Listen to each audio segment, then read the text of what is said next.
কি ভিডিওটা প্রথম দেখে মনে হলো তো কয়েকজন ছেলে রনপা দিয়ে হেঁটে চলেছে?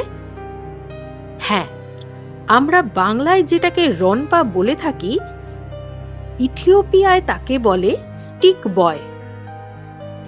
ইথিওপিয়ার ওমো ভ্যালিতে বানা উপজাতির ছোট ছেলেদের বলা হয় স্টিক বয়। তারা সবসময় লম্বা লাঠি নিয়ে হাঁটে। সেটা অবশ্য খেলার জন্য নয়, তাদের নিরাপত্তার জন্য।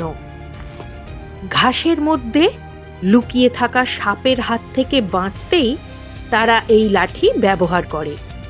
লাঠি দিয়ে আগে ঘাস নাড়িয়ে দেখে, নিরাপদ বুঝলে তারপর তারা সামনে এগোয়।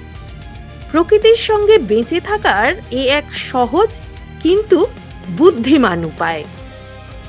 এইরকম আরো অনেক ভিডিও দেখতে আমাদের শোনো বলি কানে কানে অডিও স্টোরি ইউটিউব চ্যানেলটা সাবস্ক্রাইব করে রাখুন। আর ভিডিওগুলো ভালো লাগলে লাইক, কমেন্ট এবং শেয়ার করতে ভুলবেন না। ধন্যবাদ।